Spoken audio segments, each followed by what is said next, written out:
One of the techniques mentioned in the MPG&E training manual is to swap out one-hole injectors for multiple holes, 2, 4, 6, 12. And as part of the program, we want to build something. We want to do something. We want to see some real-world results. So we're going to do a project here.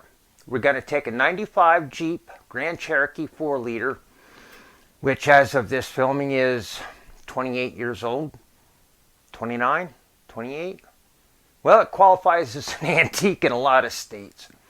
And we're going to swap out the one-hole injectors for 12-hole. So here's the premise. First of all, this sucker's got 233,000 miles on it.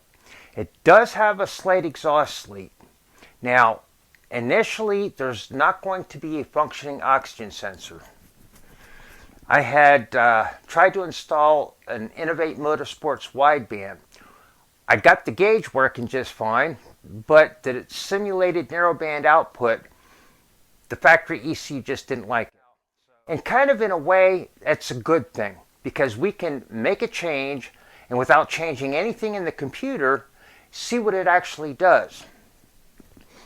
Then we'll go back and we'll start tuning.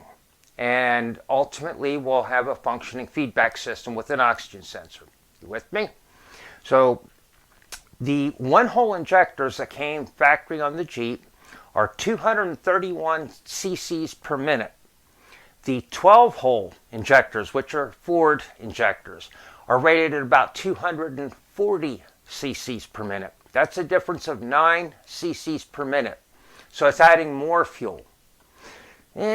You know what? I would have rather had it be less, but we'll go with it and see if we can tune around it. So the first step is to swap out the injectors. Now, the factory injectors have one style connector, but the Ford injectors have a different style connector, which means we're going to have to actually cut and splice in new injectors. Now, of course, we're going to add IXRs because that's part of the program. Just follow along. We'll step by step. And then key critical is every step of the way, we're going to be doing emissions testing.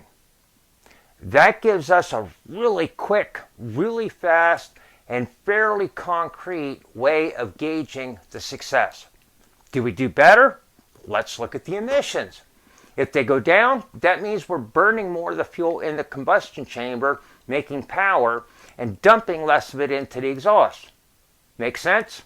So let's get started and let's have some fun and build something, right?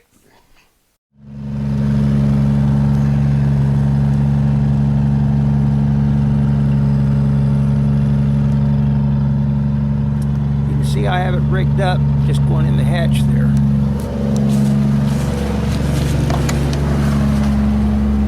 And the laptop, passenger seat here. That way I can just go ahead and stop the recording.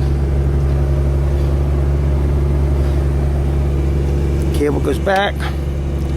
5-gas emissions analyzer. I have the hose coming in from the back, where I can just plug it in, unplug it, and that way it'll zero out. So now we got our gas readings.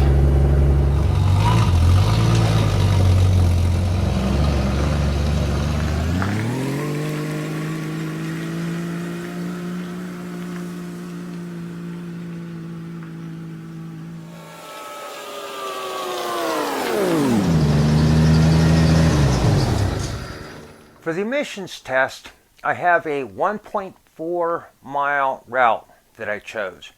It gives a little bit of uphill, a little bit of downhill, maximum speeds maybe 40 miles an hour, but it's good enough to do comparison type testing.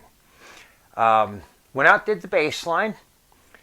I did get a screen capture. That shows all the squiggly lines of hydrocarbons, CO, everything. But I did something wrong as far as saving. My bad. I so apologize. Good news is that I know what I did wrong, and from here on out I will be able to capture the emissions data. I already swapped out the injector, so I cannot replicate the baseline. So bear with us, we're going to conquer this, and it's looking exciting.